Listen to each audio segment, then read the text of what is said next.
world. This is Caribbean Power Lunch, where we feature Black-owned businesses. I am your host, Kevin Valley, and today I am joined by co-host Osei, right, Alexis. Yo. Osei, what's up, man? Good, man. Good to be here, man, as usual. So, Osei, I know you're excited for this guest here today. Back in RBC days, you and three friends will be training for months to go and race through the hills and ride bicycles through the hills and solve problems through the hills, do some math equations through the hills, multiple choice tests and stuff. Imagine that, right? All because of this man to your right, Mr. Charles Bobb-Semple. Yes. I'm good. Nice to be here, man. Nice to be here. So, Charles, you're the founder of Fusion Adventure Races. Correct. Since, 2006, right? 2006. But I want to go back way before 2006, right? I mean, I'm looking at you, a young fella, but I want to go back to, let's say, your teenage years or so. Were you always into these athletic challenges and stuff, or were you a bookworm? I know you're a computer geek, right? So I just want to know what's the genesis of all of this. So actually, I was into track and field. I was also into football and so on. But actually, until early 2000 or late 90s, I had no idea that there were trails that existed in Trinidad. No idea of all the waterfalls that existed. Nothing. What we decided to do, at that time I was working at the Port Authority, and we decided to begin to go, guys, let's go and do something. Let's go and take a kayak and so on. And then we saw, hey, there's this thing called BG Energy Challenge. And we began to prepare for it. We hired some people who knew about the forest to prepare for it. And then we began to train and run and so on. And we became known as the notorious Port Authority crew. I was the team leader.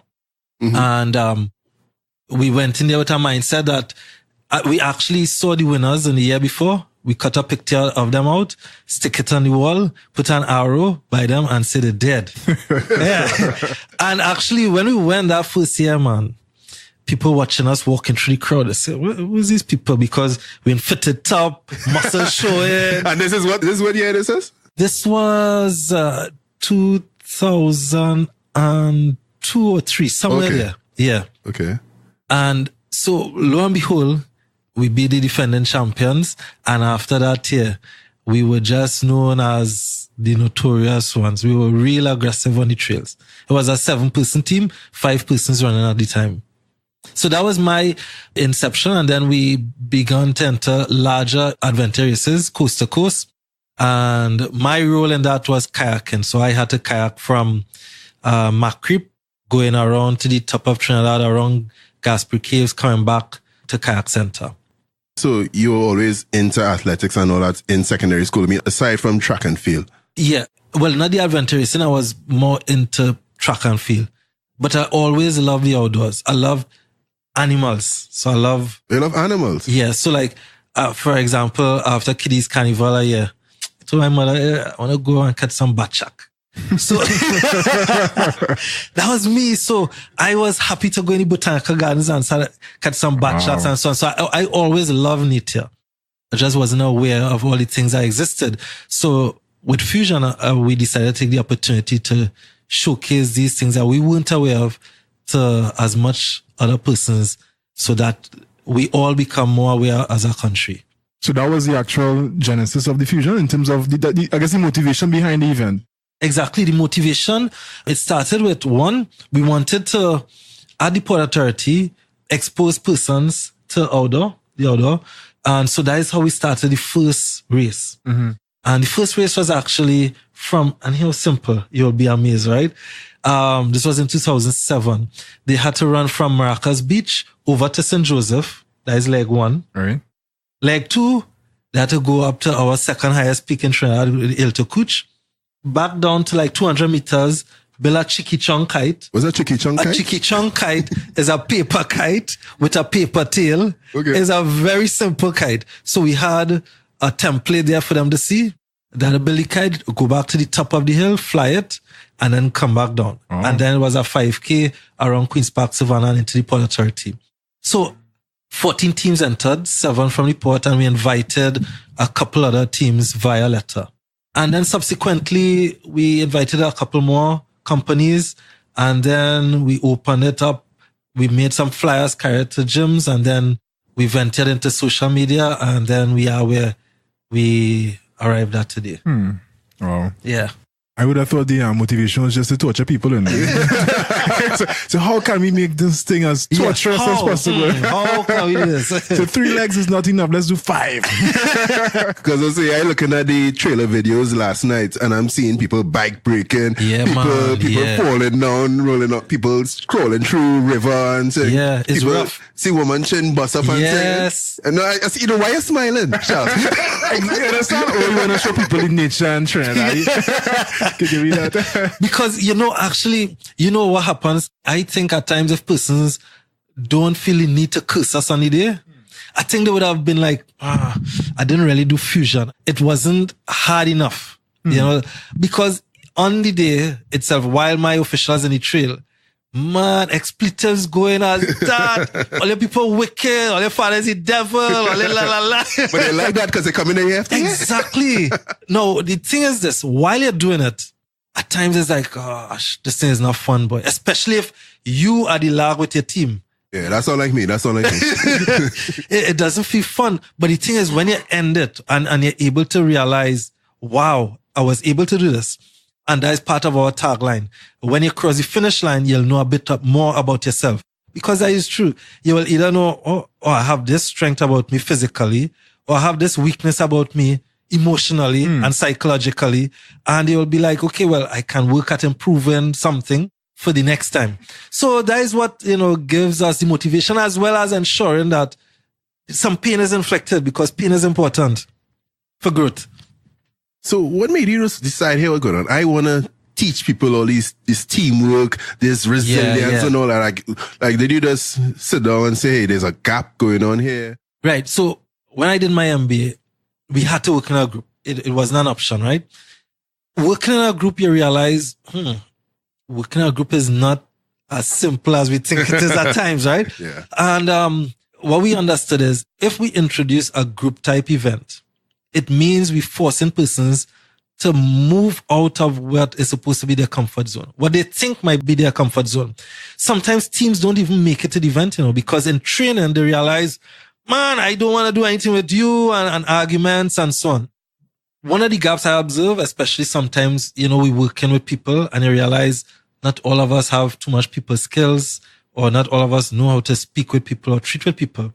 So when we saw that gap that existed, the second gap that we saw in terms of the racing is, as I share with my experience, where we literally don't know our country.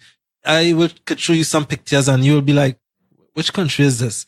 And it's because to access it, you might be desirous of going there, or you might not be knowledgeable.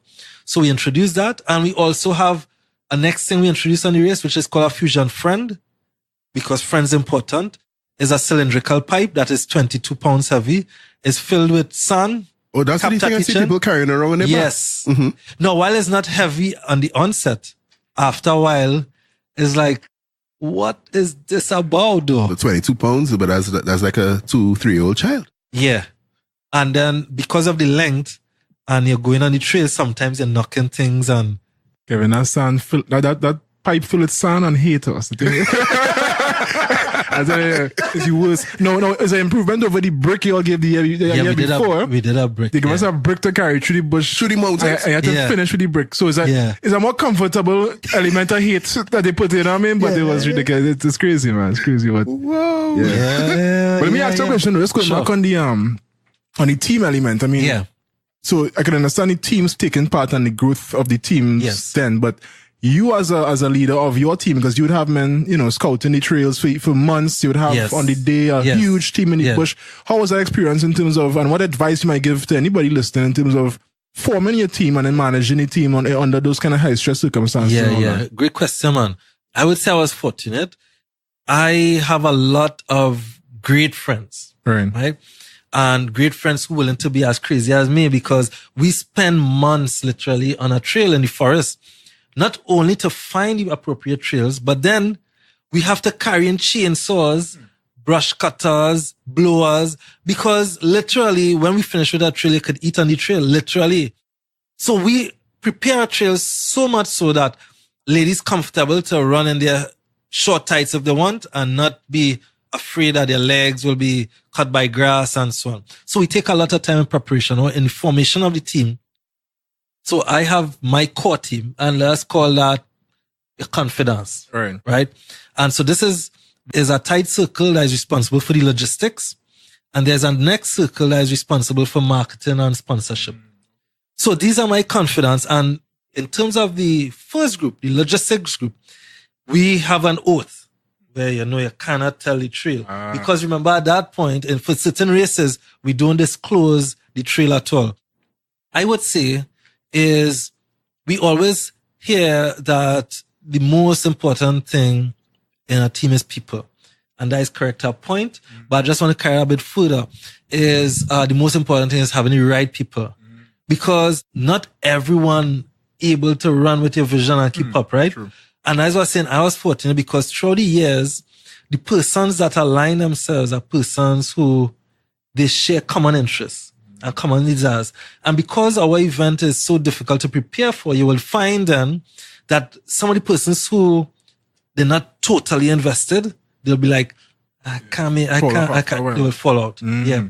So, but there are times when you can't afford for the fall off and you need to make a decision that, Charles might not be the right person for this at this time because of A, B, and C. You express that to them and sometimes we need to move on, Thankfully that didn't necessarily have to happen with me because the fallout, as I told you, were natural because of the mere definition of our race and how we have to prepare for it. Right. Yeah. Okay.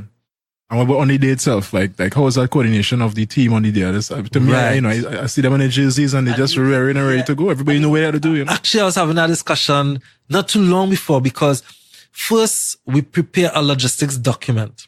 That document is generally 20 something plus pages. And that document highlights on the night before the race, this person is going to pick up these other persons. They need to be at the start of the race at this time. And from this point, they are assigned, as an example, we'll have positions in the forest called G1, CP2, and so on.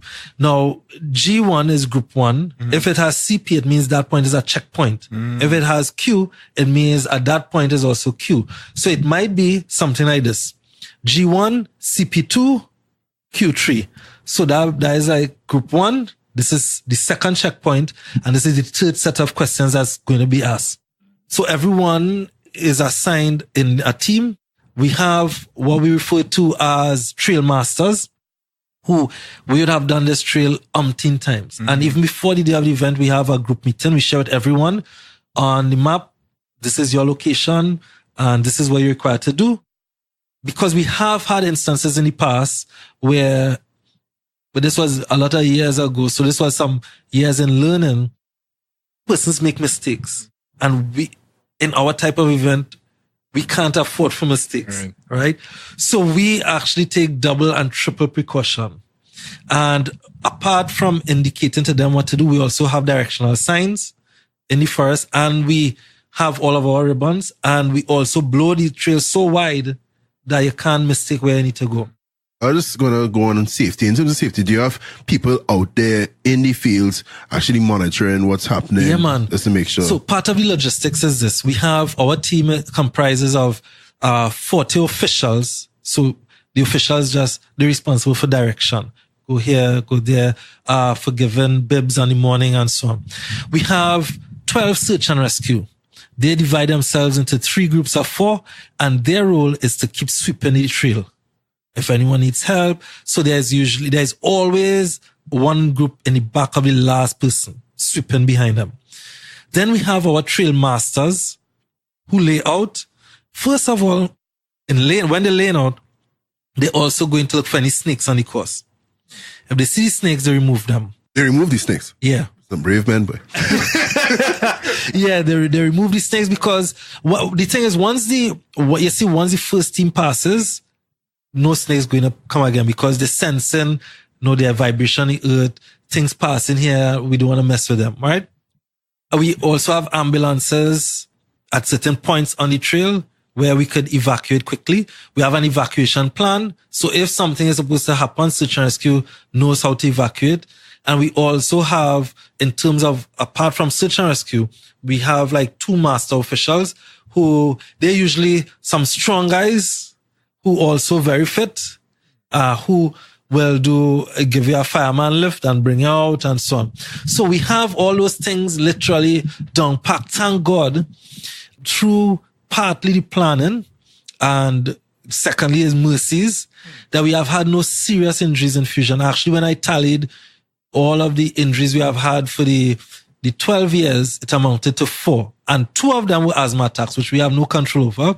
But the persons forgot to work with the inhaler and we simply had to calm them down and, bring them out. Now, after that. That is crazy. Yeah, though. That was in the earlies. So we introduced now on the registration form, let us know all your allergies. So what the search and rescue also have is, and the ambulance, a list of the persons, the bib numbers, and the allergies that they have. So that one, if someone is affected with asthma, we will kind of want to check and make sure, okay, they work with an inhaler, or we will have inhalers just in case. And if, for instance, they need to go for treatment in the ambulance will know, okay, I can't administer this type of medicine because this person is allergic to whatever the case is. On top of that, we also have the officials also have at certain points in their bags a venom extractor. So if someone is to be bitten by chance by a bee or a snake or anything, we can extract at that point. So we take extreme, and we pay extreme attention to safety because we really want no injuries at all. And we have had, apart from the asthma thing, we had a wrist. That was 3 years ago. And that is it. A wrist? Wrist. Broken. Someone slipped and they had a broken wrist. Hey. Yeah. Okay. It was on a steep descent and it was wet and they had a fall. And so, yeah. But certain things like that we can't avoid. But what we do in certain cases where we think it will be very challenging, we usually put rope so that they could rope themselves down as well. Now, mind you, when you sign up for fusion, there's a clause that says, I understand that taking part in this event may result in death. And I'm okay with that. Sign here. That's true. Sign here. I just say, Yeah, that is true. That is true. So, he's not lying. That is true. Coverall kind of, that is true. Just in case he's an overall coverall. But we take extreme. For sure. We take extreme caution. But we do put in that clause. He's not lying. That's true. I mean, that's why I asked the question because I see the team on the day. I mean, everybody, even during the trails, like certain treacherous areas, you see people there positioned, just kind of guiding you. So, I think it's well coordinated, and I had to kind of get that into the thanks a lot, man. And we intend to even add some more dimensions to the trail this year in terms of one of the things we're going to do, and we'll be doing it this year because the event this year is different from all the years before in the sense that what we have in this year is, last year we had Fusion 1-on-1, which is one person against one trail. I would deem it as the simplest event in all. Maybe you could, I don't think we actually described what the Fusion race itself is. Okay, maybe you could describe that and the evolution of the race. Sure, no problem. So the main Fusion race started off as a 4-person race. The first race was 3 legs, and that went on like that for some years, but we always use different courses. We have never used the same course. Now that requires us spending a lot of hours. Is average, I would say 1,000 man hours in the forest or just over. So it requires a lot of work from us, but all of my guys like to see the smiles at the end. They understand the curses that passing, but at the end, yeah. So it was a 4-person race and was primarily running. Anything that has to do with water, we provide life vests, and any water it will have is usually a river hike. But there was one year they had to do a open sea swim from Pier 1 across the kayak center. 500 meters, but nonetheless, in a life vest, it will be challenging. So if you can't swim, that means... Well, they have only life vests, but that year we only had 2 persons swim. So if none could swim well, then guys, we have a little challenge here. But that wasn't the case. And if they were having difficulties, we also have guys with kayaks in the sea who will coax them along and, they just need to really move their hands and their feet and just flop and just move across. Then when we went to Tobago for the first time, that was in 2014, I believe, we went to Tobago and we introduced mountain biking. And that was the first year we introduced multiple disciplines. And we kept that on. And then we introduced in 2016 an event called Fusion Light, which is a 2-person race doing one course. So it's like, I would say 1/4 of what is Big Fusion. By the way, Big Fusion usually started at 4 a.m. I just need to say. Which means you have to be on site by like midnight and to gather yourself and then begin warming up at like 3 and so on. And the closing ceremony used to be like around 5:30 p.m. But the reason it would have been like 5:30 p.m. is we never started any subsequent leg until all persons were in from the previous leg, for safety reasons, of course. And so we moved to Fusion Light, which was a 2-person race. And I mentioned they also, in Fusion Light, they have to use the Fusion Friend. That is a staple. Last year, we introduced Fusion One-on-One, which is 1 person on 1 trail. And the numbers look great in that. And we decided to do it again this year. And this year is the first time we're going to reuse a trail to give persons, and we have in the course the exact same way to give persons an opportunity to better their times. So one of the things we added this year, and only because of this model of the race, some, I would say, advisory notices on the trail. 3 kilometers completed. You're doing well. Keep going. Nice. So we introducing those things on the course as well, because this year will be a different flavor. Prior to last year, we didn't used to recognize causes. One of the things we decided to take up was to increase the knowledge base that we give the persons. Remember in the beginning I mentioned to teach persons to work as a team. And sometimes there'll be conflict, but we could get through it. Let's work together. And then to also share with persons some of the things that exist in Trinidad and Tobago and in very near future, the region. But one of the other things we wanted to do now was that last year is to recognize causes and let persons now be aware. Did you know this about this? And so last year was autism. And this year we are child abuse. So that persons are aware what connotates child abuse. Do I know everything about child abuse? Do I abuse anyone? Unknowingly, because we may be doing it and we're not aware. So one of the things we're doing is bringing that awareness to persons. So the medals themselves and even our clothing on the day represents what we recognizing. So this year, our clothing and the medals will have child abuse logos on them and messages. So are you guys donating proceeds from the restaurant sales also to these causes? Yes, that is something we generally do.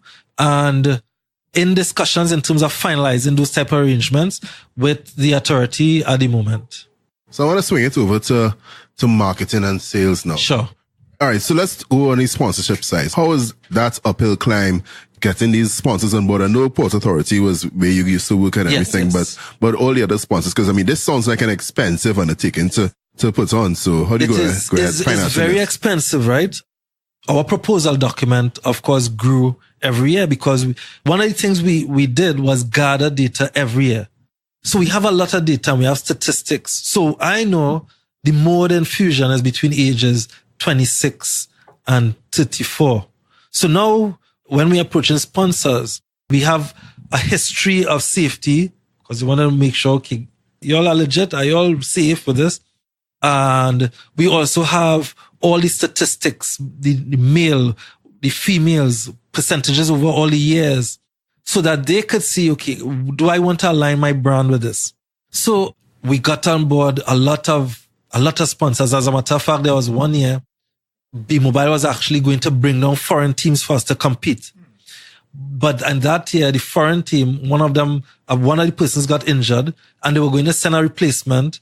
And I told them, no, I want your strongest team because I want you to really run against these guys to really have them compete against the best. Right. Now, what happened in the industry when the economy shrank a bit in the country, of course, the sponsors were challenged. So we had to become a bit innovative. And throughout the years, what we did, any profits we would have made from a year, we reinvested in the organization. So we invested in our archway.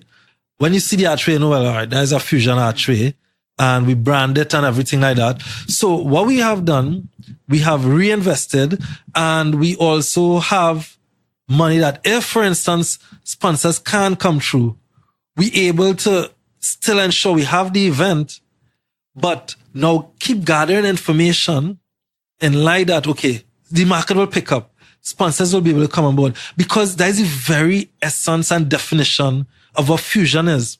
Fusion is the bringing together of several different bodies, entities, and so on to make one. And in that fusion, it releases a lot of energy. So my team coming together, and we able to do something great in preparation. Ose and their team coming together, and they able to do something great by, I didn't even know we could work as a team to overcome this thing. I really thought on this leg I was going to pass out. But you know what? I made it through. And I learned something new about myself. And given the sponsors the opportunity, guys, come be a part of this. This is something that is great. You're promoting health and wellness. You're promoting the country. You're promoting the region. You're promoting us as a people. So you see it as a nice tourism product as well? I see it as a tourism product. Now, we have had in our races locally, persons compete, but from foreign countries, but mostly as expats. And last year we had a guy from Poland who said he came down to compete and so on. It's a way of showcasing what exists in the country. I know at one point we were speaking of ecotourism and all these type of things. This is a mechanism by which it can be done. I am not sure if Trinidad is heavily focused on tourism, the tourism industry, but we have the tools in place that when that becomes a main desire is simply to put on the light, to flip the switch and we're good to go. We want to go back to Tobago, but we have some challenges in terms of when we host it there now, will we face any challenges with the sea bridge? How will we ensure that all these persons will get across? Because it's not only the participants, they bring their families, especially if we go to Tobago, families, supporters, and so on. So you're looking at upward 1,000, 1,200 persons just being there. So it's just to ensure that all those mechanisms in place to be able to accept and definitely to carry this outward. So in terms of magazine coverage, we in discussions with Caribbean Beat so that on the airplanes, persons will be able to say, oh, I can come to do this event at this time and so on. So I like to look at things from a business perspective as well. I mean, I'm a participant in Fusion. I always look at the business side of things, right? And I guess there's something to be said about the adaptability of the brand in terms of, you know, because you started in one iteration, you changed it, you included the biking, you reduced it to 2 people and to 1, and you kept kind of measuring the landscape and seeing how the brand could fit best. So, I mean, what would you say then in terms of, let's say, somebody else in business trying to figure things out and they run up to challenges, maybe certain things are not going as planned and you know, finding that creative way to prolong and to find sustainability with the brand. Like, what advice would you give to people in that kind of situation? Well, one of the things, we have to be ferociously focused, right? So in other words, I need to ensure that, okay, when these obstacles come, I need to be so determined and so encouraged and so intrinsically involved in this thing that, listen, we will find a way. We will find a way.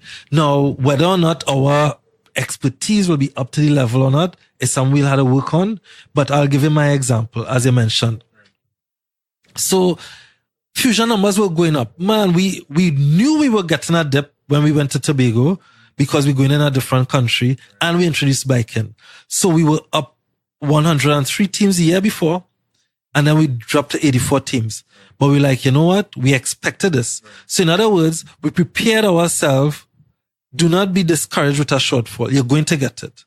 But we maintained our course because we felt it important that biking be a part of this as well. So the following year, there were 108 teams. So it went back up and we increased, right? Now, all the surveys we were given and so on, but we're saying, listen, guys, Fusion real good. The problem is, I want more toilets. The problem is parking hard. So this is me now, like, yeah, this is true, but it had to get more parking in the forest. So these were challenges I had to try to overcome. I sort of have a big constraint because I could only put in so much toilets as well, because when you're going certain villages, it's just, you're limited by infrastructure, right? But it's something I had to overcome, or try to overcome.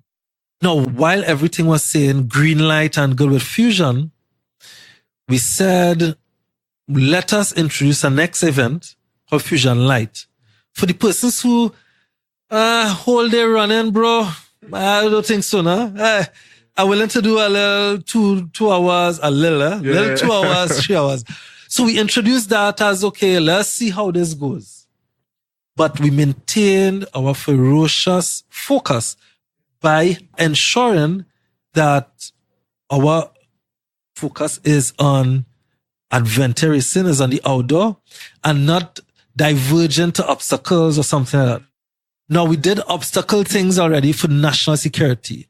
So they had something they wanted to do for all the arms of defense force, and they called us, and we executed. We built 30-foot rope ascents, 4-person. We have 60-foot scramble net elevated in the air. I mean, with the works we did, right?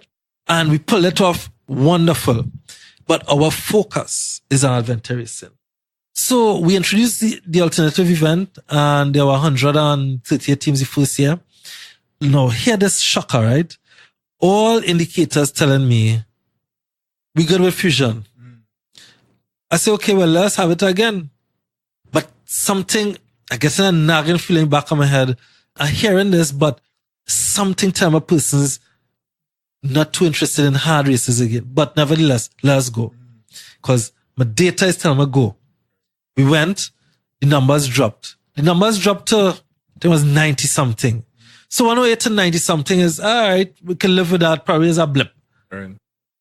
The following year was like 50 some. I said, no. My spidey feelings were correct. But by that time though, Fusion Light was picking up because the following year, the Fusion Light doubled in teams. So it was a clear indication. I mean, the story is there to be told. So we had to make a decision to drop what gave us life, which was Big Fusion. Or to pause it, let me put it that way. Or you can just ease it up a little bit. No, it's ferocious focus, boy. That's a hard race. We gotta keep it. Yeah. And that is the thing, because if we water down Big Fusion, it will not have the same effect. Correct, because it's supposed to be, when you finish, like, like that, yeah. But the Fusion Light was meant to be more like, okay, guys, yeah, let's go and take a nice run, and we sweat, and we could talk and laugh after. You know, I find you'll make Fusion Light sound real easy, you know. How long is Fusion Light? It's not easy. But like the first year we did Fusion Light, the distance, we cut a trail from the top of Chancellor going to the top of Hololo. So you have to go. Those are some pretty high places, huh? Yeah, I know. So it started by Queen's Park Savannah, and they had to go up Hololo around the trail. That leg was 17 kilometers, which is long for the forest. Last year, for like Fusion 1-on-1, and this year is 12 kilometers. Uphill? No, well, up and down, but the uphill is really difficult. Murder. Yeah. That's the light, right? That's the 1-on-1, which is the lighter light. Well, it's light for one person. Light for one person, right? I'm glad you asked that question, because we speaking things in terms of easy, and we not defining easy. I find everything so hard so far. But you know what's interesting though, is the range of times though. So I remember like one Fusion 1-on-1, I think it was last year. Yeah. The quickest time was like an hour and something. 1-on-1, 30 minutes. That was Kelvin Johnson. What was the slowest? Slowest time was 6 hours and 5 minutes, man. You see what I'm saying? So you see the divergence in times now, boy. So it really depends. Now, do you think the person that took 6 hours in the bush is going to come back this year? Good question. I think the person who did like up to 5 hours 30 will come back. Right, yeah. I think 6 hours. I think the 6 hour person might be like, yo, this is. Yeah. Because you see what happens. The longer you take, the hotter the sun gets. Now, while you have canopy cover, the humidity is still feel it in the forest. So you actually getting it worse. Yeah. I went a Fusion. I mean, I feel like spirits were talking to me. Spirits were talking to you. Like, is this you and Bush and the spirits there? And I was like, no, it's true, you know. I ain't know if I'll ever make it out of here. Yeah. I wish I'd kiss my wife before I leave. You know, what guy said, in Fusion, huh? Imagine I pay this money to register for Fusion. I should have paid my mother to give me some licks. He's like, what I really doing here? How I reach here? I actually pay money to register to do this. I should have paid my mother to beat my tail. but that is the brand, where because I think when people hear, hey, you do Fusion, this is random people on the street. No, they give you a different respect. So I think that you can't dilute that brand. I can't dilute it. You have to keep it strong. So and although we say like Fusion one-on-one, I really don't want listeners to think you could just wake up and say, well, next week I'm just going to run into that, right? It's not like that. If you want to do it, you need to really put in a lot of training from now, because it's at the end of April, it's 27th of April, Maracas Beach. It starts at 7 a.m. And, the first person, we're looking at the times from last year, should be in by 8:30. And the last should be in by 12:30.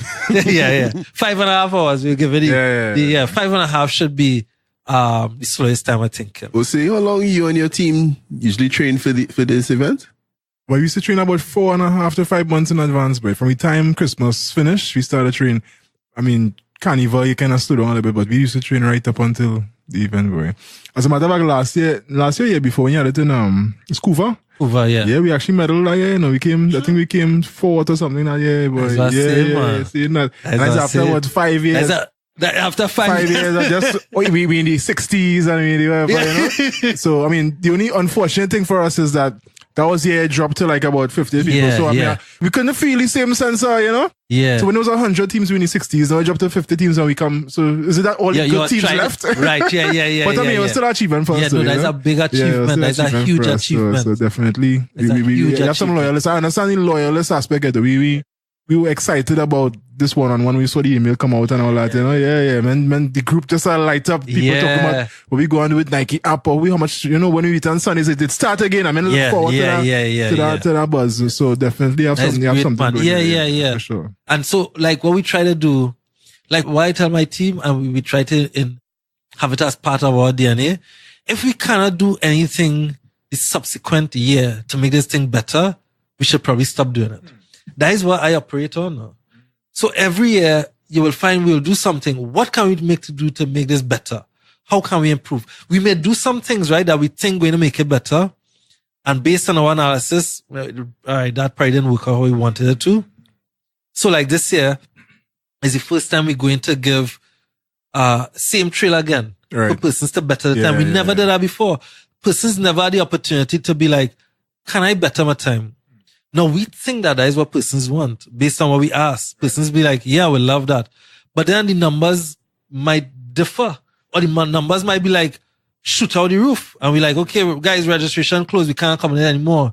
But there are certain things you don't know, but you kind of trust your senses and you trust your team in the sense of Fusionites. Right. Oh, that is what we call fusion people pass. So you can't be a fusionite. That is what we put to ourselves. Yes, fusionites. Those are you want to be crowned a fusionite? At least once or at least three times? Once you there once you are fusion. You want to be a fusionite? Is there a way to buy a fusionitism? So let's say in the middle of the race, in the middle of the course, and they decide they were going to. I don't think this cuts out for me. Like, is there a way to quit? Yes, there is a way. What we do, we have our persons on the trail, they will walk back. Well, assuming the way to quit and return to the start is a shorter route, because you might be so invested in this trail already that you might as well continue and finish. But most times on halfway along the course, we have extraction points where vehicles are able to bring you back to the start, or the ambulance if you need attention. So there is that possibility as well. It's like a little bit of a walk of shame. But persons would know. Yeah, I didn't even know they had that option. So yeah. Persons who would have opted for that, they would just be back at the start, and persons would know that they didn't finish the entire course. Okay. I would say out of 200 and plus persons, that'll be like 3 persons So it's not much, is little bit. Most persons, when they start, are dedicated to finish. But those people wouldn't get to call themselves Fusionites. Well, we don't shun them. No, I said 200 some teams, right? Mm-hmm. So in terms of Fusion 1-on-1, that was 400 persons. So in that 400, it was 3 persons. So it's like, it's dust. I mean, to give them the shame and say, no, you're not a Fusionite. You cannot be one. No, we don't do that. We all family, and hopefully they just had a bad time on the day, and we able to encourage them, and Kelvin Johnson and Osei and these guys who invested in this and they understand fitness and health will be like, yeah, but where at this morning? Well, I didn't eat anything. You probably should have, if you wasn't eating this morning, carb load the night before. And how was your training and preparing for this? Well, I went to do 10 laps at the Savannah on Wednesday. And you have the race today. No, So there are certain things, persons may or may not know. But the nice thing is, because everyone comes as if they are a unit on the day, you're able to rub shoulders with other persons and get advice. You might know that Osei is the CEO of some company, so you're also able to network and these type of things. So there are certain, there are known unknowns like that, and there are unknown unknowns that happen on the day, that it only comes to life when all Fusionites come together and we do things. And that is from sponsors to athletes to planning team and the officials and so on. Tell me one more thing. Sure. So this is an adventure race. So, yes. They have all these fit people running, swimming, riding through mountains and everything. Why do we have to stop to do a math equation? Why do we have to stop to do a multiple choice exam? Why are we sweating over this paper? Good question. So the reason we introduced that test is to test in full how prepared is this team as a team. So we'll ask what is referred to as easy questions, but when you're under pressure, they don't become easy again. It'll be like, what? And then people frustrated now and they want to leave quickly, especially if they see a next team is approaching and they don't want this team to overtake them. But if they don't answer certain questions, it comes with time penalties. So it's now a trade-off. It's not only about answering the right question, it's deliberating in your head. If I spend 10 minutes on this question, that is worth 4-minute penalty. Does that make sense? But then you're not too sure how much time it will take. So you need to work out that equation in your head. And then Osei might be like, boy, forget that now. And I'll be like, no, I could do it. Boy, forget that. So we introduce a next test on them. So it's not really the math question. We introduce a team test again to see how well they are a team. The strategy. Will they be willing to give up this question for speed and them juggling between trade-offs? So it's more or less trade-off and negotiation that is taking place between the team now. So we introduce those dimensions unknown to them. They will think it's the math or social studies on what is the second highest peak in Trinidad and Tobago, what is the next name for a wild pig, and so on. And we have multiple choice. So is that easy as like multiple choice, but multiple choice is either right or wrong. It's not reading an explanation. So we introduce negotiation, strategy, and pure teamwork. There's no other way to get around it. So you testing body, mind, and soul. You just testing everything. Everything, man. Everything we test. But in Fusion 1-on-1, we don't test that aspect. Fusion 1-on-1 is raw speed. Probably in the future, we may introduce certain things in Fusion 1-on-1 because, as I said, every year we want to see how we can improve. And we take the advice from all Fusionites. So in our surveys, we usually issue a survey after every race. They get their perspective. Things that were good. Did you like the MC? Did you like the music? Location? Everything we ask. And we take that feedback, we collate everything, and the team will make decisions based on information we have. And then we use our imaginative power and be like, if we introduce this, we think it will have this effect. We negotiate. We have our own battering as a team, and we make a decision. And with ferocious focus, we go at it. Do you have a business background? Yes, I do. Yeah? Yes. Because it seems as though it's very structured, like a real like an organization. Yeah. And I wonder if if it's actually deliberate or if it just so happens that because of the ferocious focus and the passion behind it, that it just kind of fell into place, you know? I think my studies would have had a lot to do with it. I am into business and IT systems, yeah. But having that background, having the education, having the capability does not necessarily always equate to success. Because having that without the passion and the desire to be the best at what you're doing, and that you can be the best at what you're doing in the world, and having the desire to go at that, then it amounts to nothing. But having the passion to go at it and not being aware how to do it is also a recipe for disaster, because you could stumble a lot and fall, and you might be able to get up from the fall, and you will fall in any case, right? Whether or not you have the background.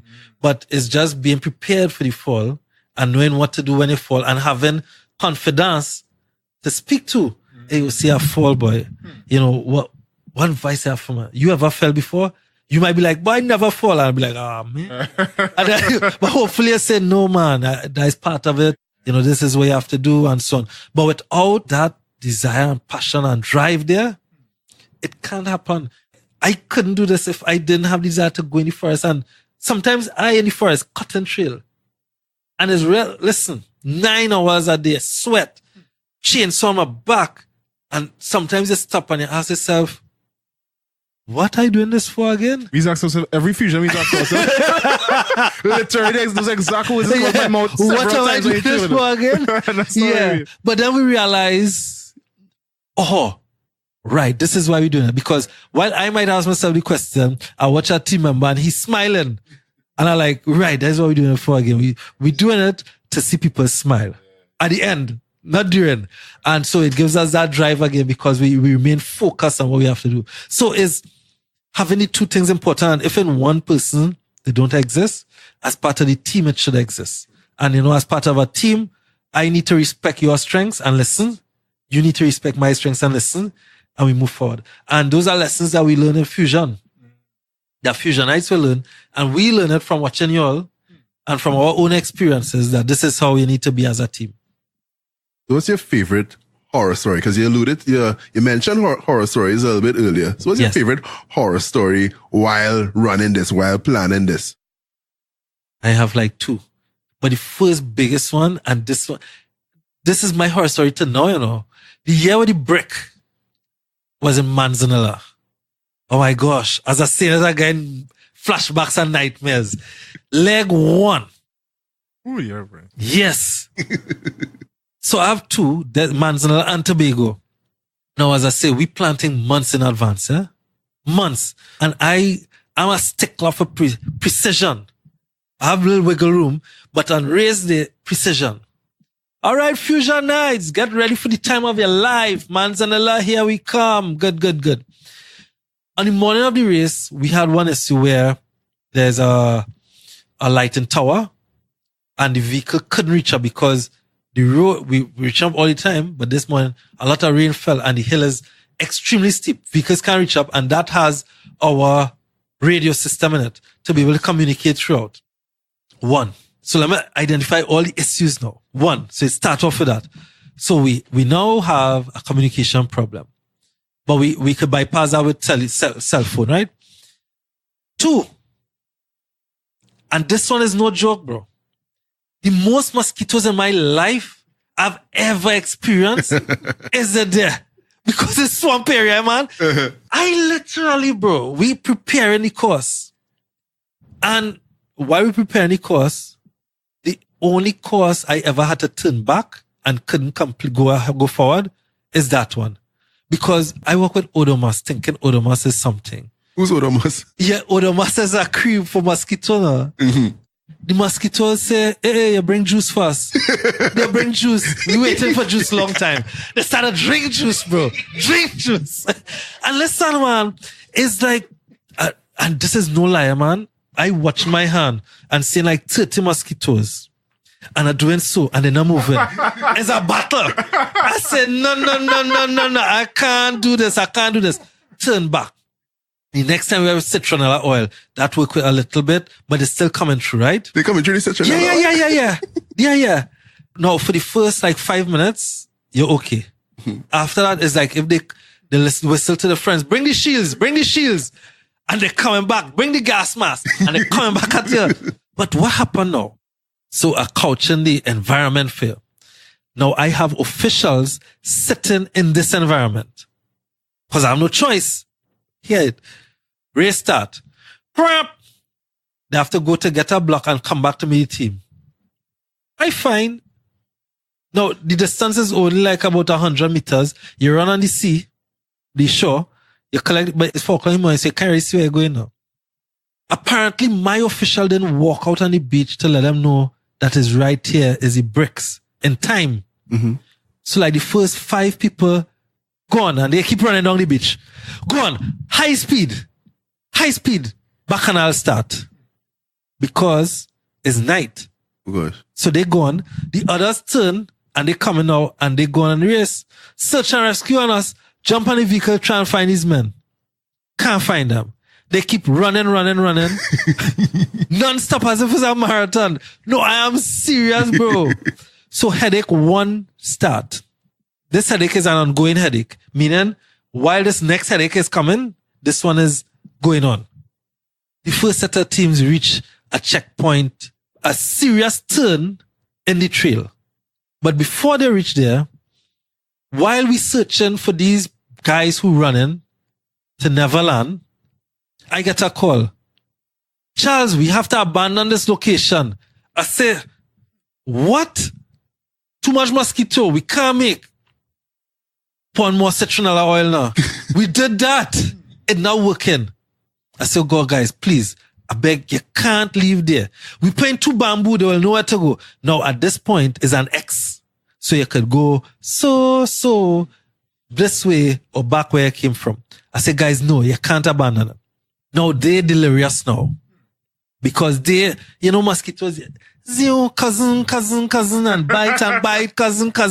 So now when teams reach them, they say, yeah, go so. Wrong way.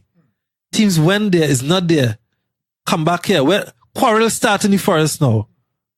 So I oh my gosh. How I need to find these people on the beach. I need to quell this here. So eventually that came on and I had to make a decision. I had to squash the time from that leg, to be fair. But it was my fault. The next leg and the subsequent leg, those were perfect. Those were some of the best legs they ever did in Fusion. That was a water leg, right? After that year, we introduced big signs, directional signs. So every year we try to learn Tobago. The most complicated part of the courses we get through smooth. Easy like Sunday morning. The easiest part now, unless Sunday, man, the last thing that is supposed to happen, we make a mistake. So they reached at Pigeon Point, and the last leg, they had to do a ride. No, first that someone had to swim, short thing. Then someone had to cycle. And now we have a team run. And that is it. Race done. But all these are short things. So the run, they had to run from Pigeon Point to Storby and back. Right. But when they reach the Storby, the officials point them down the road as if they head into where they had to ride before. So the later teams would not have known. But the first runners, gone. Headache number 2. You know what those headaches identify? You will always have people problems. But what we do, we always find, and that is what I explained here, throughout the years, it would have filtered that you have the right people. And not only right people, the right people must be in the right seat on the bus before you determine where you're going to drive. A lot of us say, this bus is going to drive in this direction. And then we determine, where do I find people from? And then when they're on the bus, we just say, okay, they're on the bus. But we don't ensure that the driver's in the driver's seat, the conductor in his seat, and whoever, we just find a seat. So you need the right people in the right seats on the bus. Now, throughout the years that has happened, to the point now, we don't make those mistakes at all. And just to ensure that we minimize those mistakes, although we have the right people on the right bus, or I should probably say because we have the right people on the right bus and the right seat, we have put a lot of mitigating things in place to avoid or minimize the possibilities of that. So those are my horror stories. I still live with them today because, when you invest so much into something and you leave a bitter taste in some people's mouths. I mean, not all, because not everyone would have been aware of those things because it didn't happen to everyone. But in Manzanilla, it happened to, because you're squashing times, you're offending some people as well, because some people are like, I just ran for 2 hours and you're telling me you're not taking our time. Was decisions that we had to make. So those are my horror stories. But the funny thing is, I guess you learn most from those horror stories.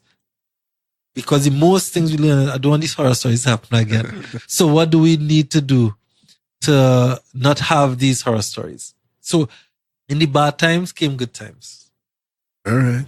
So just to flip that then, so give me one of the most inspiring team stories or hero, but like something I just saw a team do or heard of a team doing on the trail or something that really like touch them, make you think, yeah, boy, this is what it's about now, Like, give me one of those stories. When I see teams sacrificing their own team to help other teams on the course, it's like, well, yeah, we move from team dynamics to intra-team dynamics, where on the course, although I have no idea who you all are, I'm willing to sacrifice our times as our and my team's times for our collective better times. Right. Those are things that like, yeah, boy. And then when they finish, you'll see a different team members be coming to other teams and being like, hey, thanks a lot, man. And then when people see the family type environment and metronomes and they bring, because they chain anybody on and they like friends with everybody and come and eat some curry and as young to old, and like it's some kids. 8-year-olds were there last year. Old and the whole everybody running and happy. Yeah. 8-year-olds. You didn't hear me? The youngest boy was an 8-year-old. And the oldest is cutting people tail. And the oldest was 63. What? Yeah.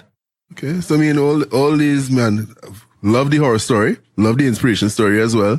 So, I mean, how do you take all these lessons, take all this knowledge to go ahead and grow and scale this outside of our shows? I know you're alluding to doing some stuff in the region earlier. I mean, I just want you to expound on that a little bit. So, because of the expertise we have gained now and our focus in terms of every year, we need to grow, we need to expand, we need to make it better. We need to add value. If we could add value to persons who participate, we'd have done a lot. So we have approached St. Lucia. They love the idea of having it in St. Lucia. When we reach out to teams, some teams in Trinidad, the feedback is minimum 100 teams from Trinidad will be willing to go across to St. Lucia to participate. So it could be a very big event in St. Lucia. We met with the Minister of Tourism, the Tourism Board, Fire, Police, those in charge of the beaches. We met with a video team there already to be able to capture the type of footage we want in terms of promoting St. Lucia as a tourism destination for races. But the primary focus will be tourism.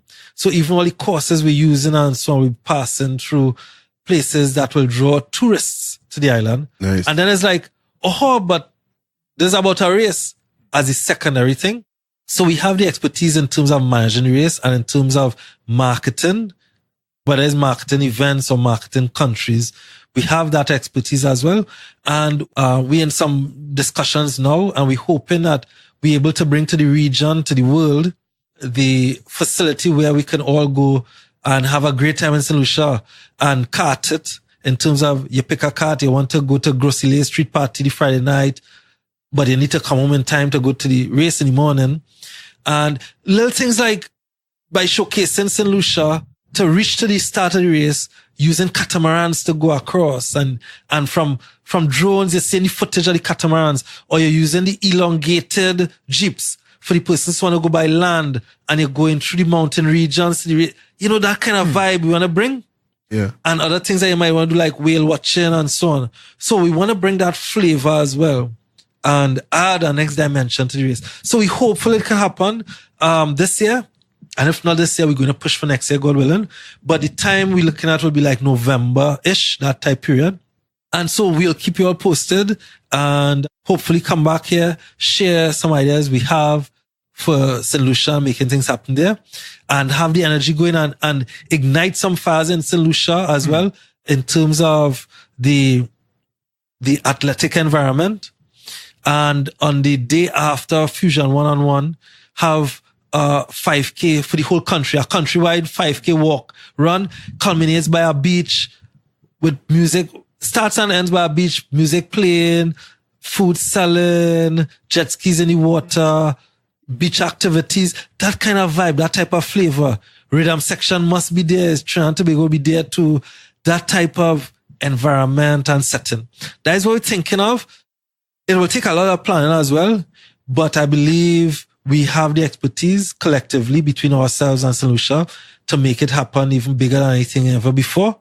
And so we're working toward that. We're working hard toward it and hoping to bring it. The name Fusion will be perfect for that as well. Yeah. A fusion of cultures, a fusion of activities. Fusion countries. Man, onto something there, man. And hopefully we able to say we could fuse the region. And this could be one thing that is used as sport, and through what we would have done in sport, others could replicate in other industries, and we willing to help and assist by sharing the knowledge we would have gained in terms of advancing us as a people, as a regional people, and getting internationals to come and experience what we have in terms of our culture and our vibe. So yeah, fusion, bringing number of pieces together to make one whole, releasing much energy while doing it. All right. Yeah. Okay. Charles, I love the product you built.